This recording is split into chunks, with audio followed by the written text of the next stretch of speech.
Hi, I'm Kim Piazza, and welcome to Shea 710 Theater Presents.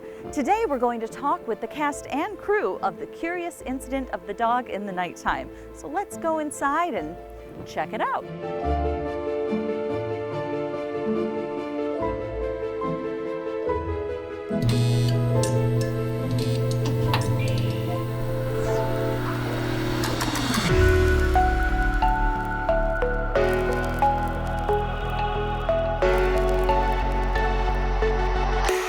Our John DeShulo caught up with producer Randy Kramer. Explain the premise of The Curious Incident of the Dog in the Nighttime. Well, the title comes from something that happens to a dog in the story. I'll leave it at that. But the story is really not about the dog. The story is about a young teenage boy, Christopher, who is on the spectrum, and we get to experience a lot of his life through his eyes. As the lead character and all of the cast, how did you put that ensemble together? Well, for Christopher, we had auditions, and we actually auditioned actors who were neurodiverse and actors who were not. But then once we cast our Christopher, Sam Fesmeyer, he then spent time at Autistic Services, sitting in peer groups and experiencing those wonderful children. And here on stage, it's kind of a gray tone. It looks almost like a puzzle. Explain the look of the presentation. Yeah, I mean, there's numbers everywhere. Christopher is a brilliant mathematician, we find out. And numbers are very important to him. Numbers are very important to me, so I completely can relate to that.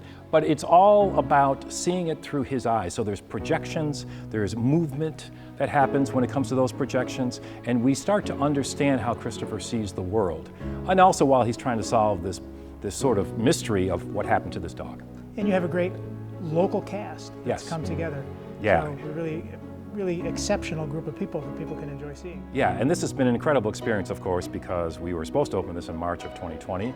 Here we are now in October of 2021, and there's been 3 cast members who could not continue with the show. So we have 3 new cast members, plus other cast members that were with the show before. So it's been an experience for all of us. And the experience is in Shea 710 Theater, which is an intimate theatrical experience for the audience and for the actors. Yeah, if anyone hasn't been here, they really need to be, because it really is. It's 600 seats, but it feels like a very small theater, very intimate theater, very different than the main stage at Shea's. So it's a perfect complement to the 3,000 seat, Shea's main stage. This is an all-for-one production, I'm to understand, so explain what that collaboration is all about. So that collaboration includes a number of different theater companies: Musical Fair, Irish Classical, Theater of Youth, Road Less Traveled Productions, and Shea's.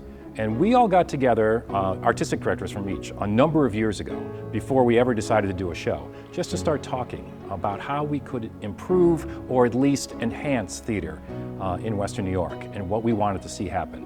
And that culminated with a production. The first production was The Three Musketeers, and now it's this production of The Curious Incident of the Dog in the Nighttime. Well, good luck with the presentation, good luck with the show, all the run here at Shea 710 Theater, and good luck to you. Thank you very much. We really look forward to it. It's going to be great to have people in this theater watching the show.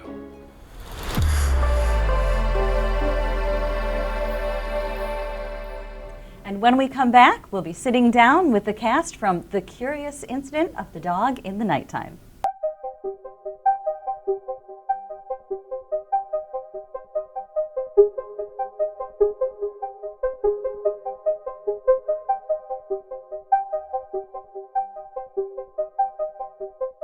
Welcome back to Shea's 710 Presents The Curious Incident of the Dog in the Nighttime. What is the excitement level for you tonight to not only see this brand new show, but also be here for the opening night at the Shea 710? Well, I get to come out and have an enjoyable evening with my family, and I do like that you get to have a cocktail here, and you can even get a cocktail at intermission. That's all kind of nice for me. We actually had bought tickets to see it when it was supposed to run last year, and of course the pandemic made it close. I don't think it ever got to opening night. It might have done a preview at most, so we were excited to see that it was being brought back. And I know it won a number of Tony Awards, and we've never seen it, so we were excited to be able to see it tonight. Well, I'm here at the show tonight because my family here happened to get some tickets, and my mom was actually a big fan of the book of The Curious Incident of the Dog in the Night. I never got a chance to read it, so I'm going to see this play for the first time and get to experience this blind. It'll be a lot of fun. I have Asperger's syndrome, which is a high-functioning form of autism. Most people would never know, but for me, there's certain social developmental difficulties that happen as you're growing up. So seeing how maybe that's portrayed as far as like the acting is concerned, or how the main character deals with situations, that would be very interesting to see in a play.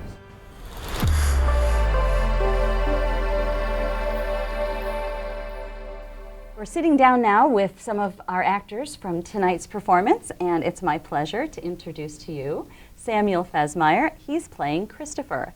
Thank you for talking with us. Of course, I'm glad to be here. And you're a native of Western New York. I am. I was raised in Niagara Falls. I live in North Tonawanda currently. And what attracted you to come and audition to be a part of this particular production? Well, I've been doing Buffalo theater for quite a while now, since I think it was 6th grade that I got started, that I caught the bug. But this particular production really intrigued me because two main reasons. I saw a Curious Incident of the Dog in the Nighttime on the Tony Awards, and just the way they explained the show to me, it just fascinated me. It looked like a really interesting piece of theater. And then when I heard that All for One was doing it here in Western New York, I was like, well, I have to audition. I have to be a part of this, just because I had read the book before. It's a fantastic book. If anyone hasn't read it, I strongly encourage you to. And I was super excited to see what Western New York's talent could bring to the stage, to bring to this piece. So, Sam, we hear there's a curious incident. Yes. And it involves a dog. It sure does, in the nighttime even. Maybe share a little bit about that. So it's not a spoiler, it's right at the top of the show. Christopher finds one of his neighbor's dogs killed in the backyard, and he's not sure what to make of it, but then his neighbor finds the dog and thinks he's killed him. And Christopher does not like this and decides he's going to take it up to himself, just like the Sherlock Holmes novels that he loves. He's decided that he wants to find out who killed this dog. And that is our inciting incident that leads him into the rest of everything that happens in the play.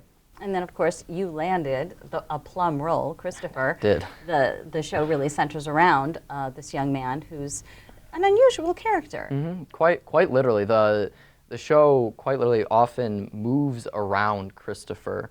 It's inside his mind in a way where we see the world the way he sees it. Everything is very structured the way he likes to keep his life. The ensemble is often moving the setting around me, opting instead of for a realistic set. Instead we have like cubes and more abstract representations of the things in his life. And I think it's just a really great way to represent the way Christopher compartmentalizes everything that he sees and how he processes everything he comes across in this story. So it sounds like it's going to be a unique experience for the audience to have Christopher's point of view on the stage. Yes, certainly. He has a very unique way of looking at the world, and I think the play does everything it can to showcase that vision that he has when he experiences life.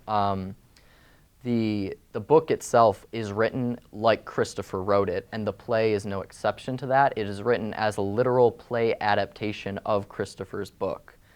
He writes the book inside of the play, which then turns into the play. It gets very meta, so try not to think too hard about it, but it's meant to be as direct as possible into how Christopher views the world. That's really, really cool. So that sounds like maybe it was a different approach for you as an actor. You've got quite a history in theater here in Western New York, and I know that you've performed in a number of different companies. How did that prepare you for a role like this? So I would certainly say that it helps being comfortable on the stage to attack a character with this level of complexity, but it's certainly different to any role I've performed before. Many roles I've played before, it's very much about, like, you don't want to interact with the audience even though you are performing with them. It's about just playing this character, being authentically them. But the way to be authentically Christopher is he's a bit different because he doesn't think quite like most of us do, and I just wanted to do everything that I could to find this really genuine way to express the way he thinks when it's so different from the way I process things and the way I experience life. So there's a term that I think a lot of us have heard, experienced, neurodiverse. And Christopher is certainly a neurodiverse individual. So how do you as an actor prepare to step into a role like that? Well, you take great care. Obviously, it's no small feat, and it's something you want to do with the utmost respect. For a few months before the show, the last time it was mounted, we actually did workshops, the director and I. We went in and we worked with kids, and we interacted with them. We had experiences with them, and we just, noted things so we could find ways to most authentically portray people who fall under that category. Which I think really translates to a great deal of respect to the character and to the point of view for someone like Christopher. I would say so. It's certainly the first thing you notice is that no person who can be described on the spectrum, anyone who can be described as that is unique. They are their own person. They process the world in their own way. I think it's really important to remember that this is Christopher, and he has his own way of viewing the world. First. Yes, yes. Excellent. Thank you so much for sitting down and talking with us. And what can I say? I can't wait to see you on stage. Can't wait to see you guys all there.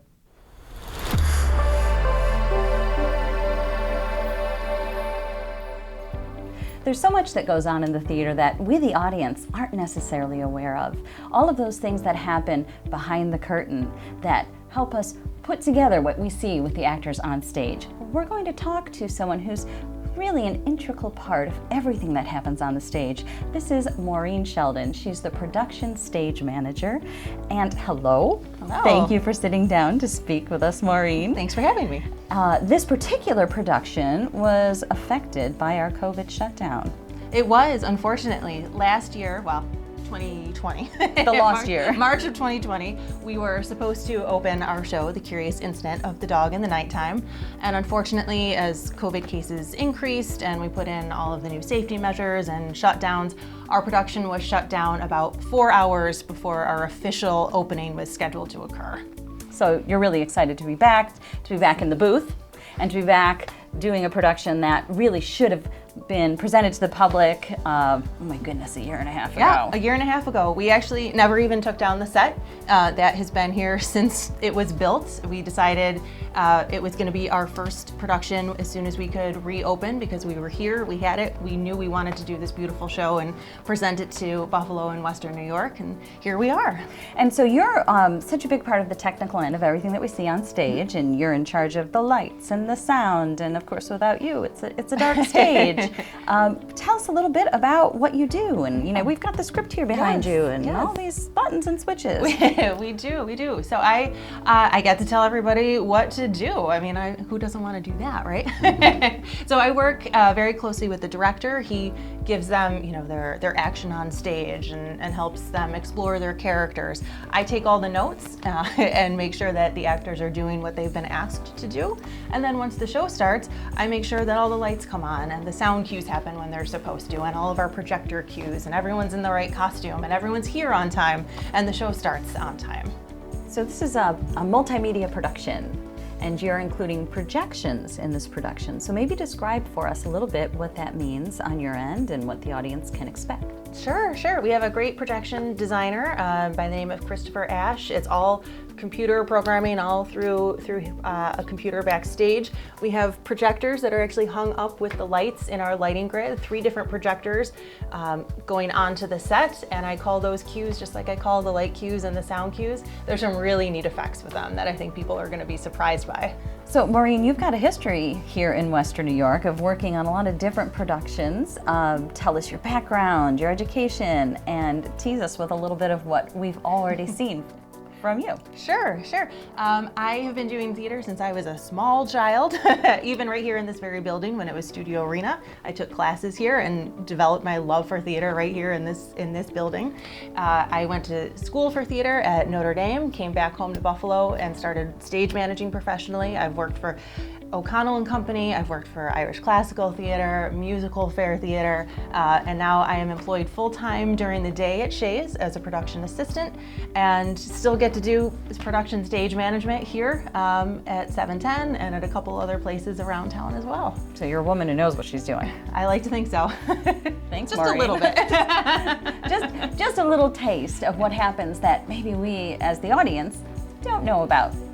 Thanks for taking a minute with us. You're welcome. Thank you.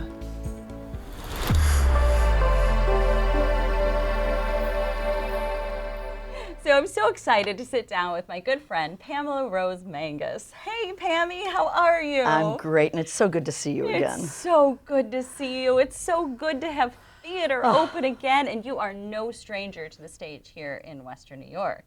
You've been at this upstate for a while. Yes, I'm what you call a veteran. We won't say how long. So name some of the theater companies that we would recognize that you've worked with. Well, O'Connell and Company, for one. I'm the one of the producers there, and Irish Classical, Cavanoki.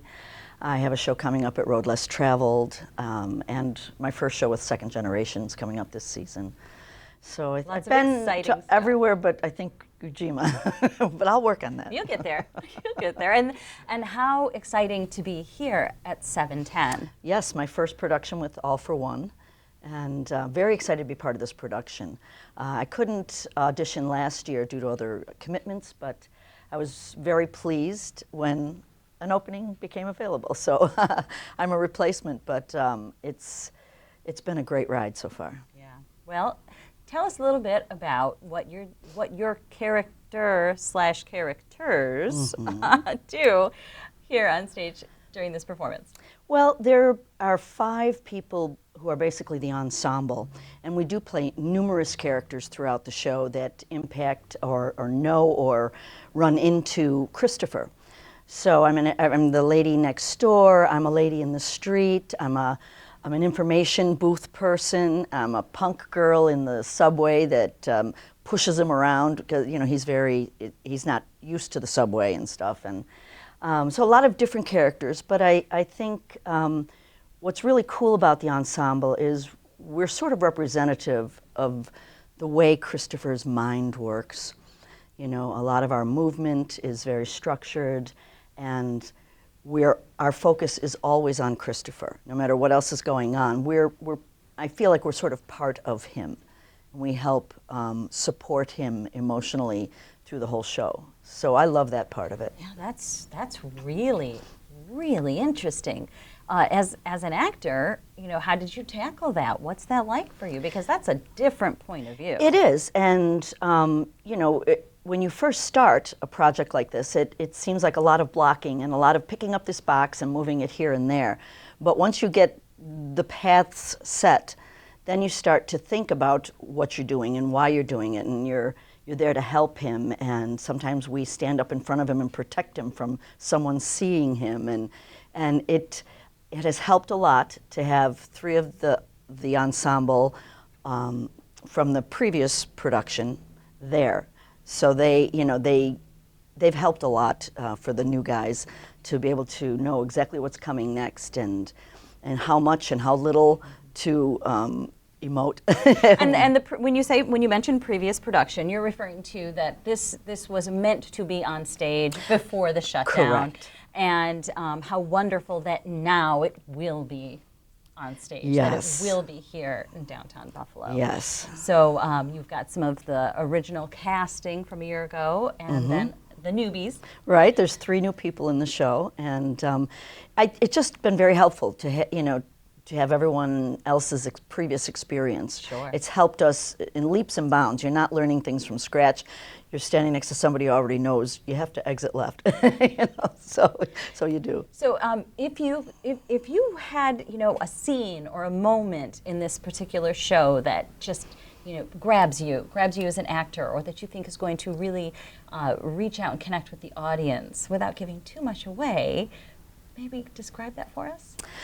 Well, it's Christopher. I don't know if I can really, but he has a very tough scene where he discovers something, that's going on with his parents, and it's to see how it impacts him.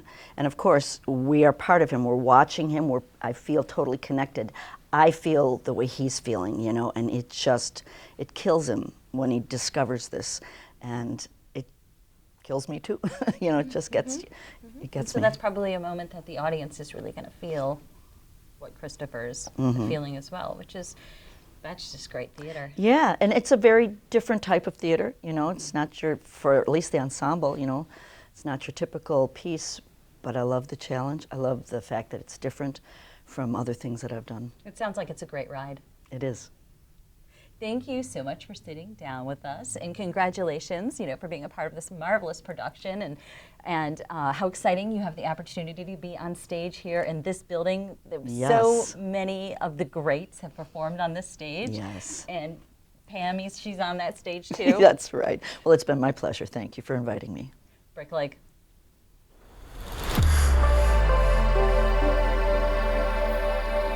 So I've been looking forward to this one. Let me introduce you to Jake Hayes. He's a hoot, tons of fun, part of the cast. And Jake, you're a Western New York guy. Where'd you grow up? Yeah, I am from Albion, New York. Shout out to Albion, Purple Eagles.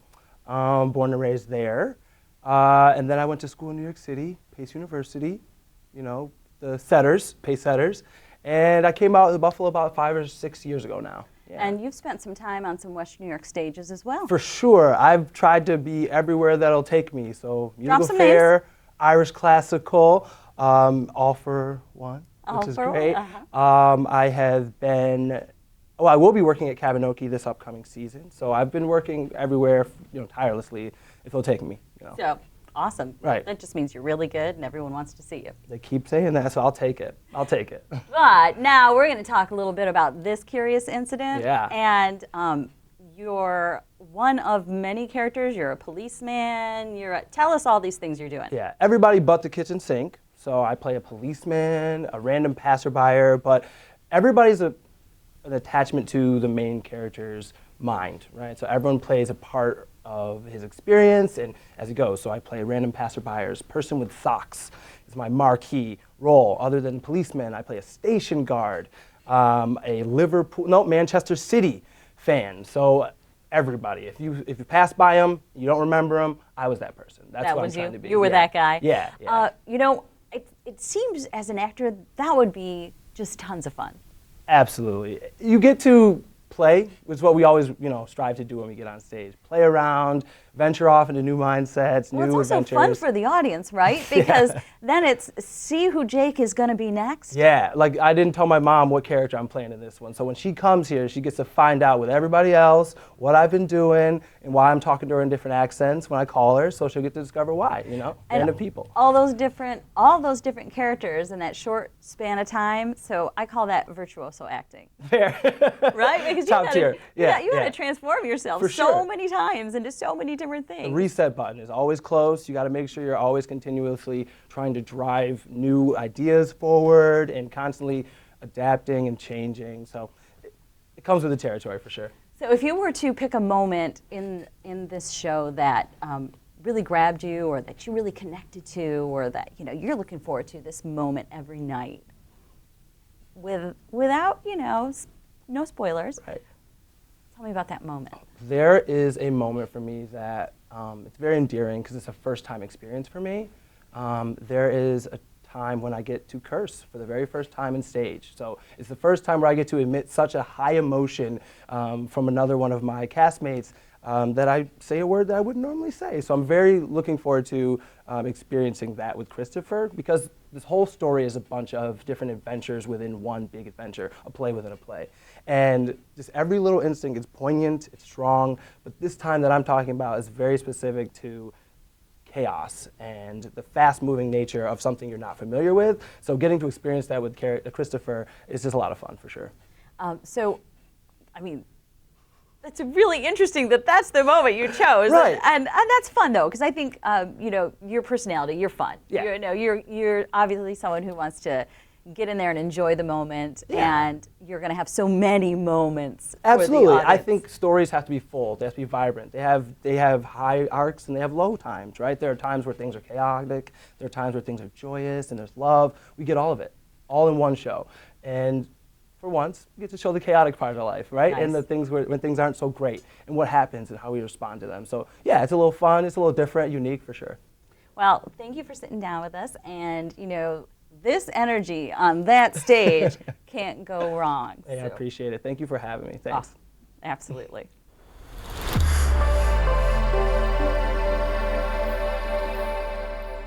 Would you like to tell me what is going on here, young man? I do not tell lies. Mother used to say that this was because I was a good person. But it is not because I am a good person. It is because I can't tell lies. The dog is dead. I got that far.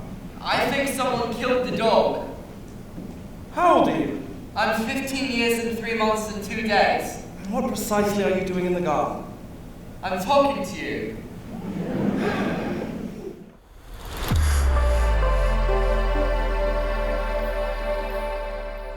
Our WBBZ cameras caught up with the opening night audience for their reviews. It was awesome. It was great. Yeah. Had me tearing up a little bit once or twice. What did you think of Krista? He was a really good actor. I mean, the recreating the autism, I think, was great. You can definitely see the little details in there. I think it's fantastic. I think it's fantastic to be back in Theater Buffalo right now. I mean, it's been, what, 20 months that the set has been up? And today we got the chance to see it, so it's fantastic. Totally enjoyed it, every aspect. Directed beautifully, acted beautifully, the sets, the lighting, very imaginative. It was beautiful, very intimate. The actors were amazing, everything was amazing, and the lighting, and I really enjoyed it. This is the first play that I've been to ever since the pandemic, so I felt very safe and comfortable being here, and it was a great experience. I thought it was terrific, yeah. It was very interesting to see how the actor portrayed somebody on the spectrum, both in terms of the logic that he employed, but what was really neat about not only showing the different logic and emotions was how they used the different stage effects and the actors themselves to sort of portray, you know, how he was processing things. I was mesmerized by it. I'd read the book several years ago, and it's an intense story. And I thought it was incredibly well done, beautifully staged, and just intense to watch, but a really good experience back in the theater. I'm Kim Piazza. Thanks to the cast and crew for sharing with us the story of the curious incident of the dog in the nighttime. Now on stage through November 14th at Shea's 710 Theater. Get your tickets at sheas.org.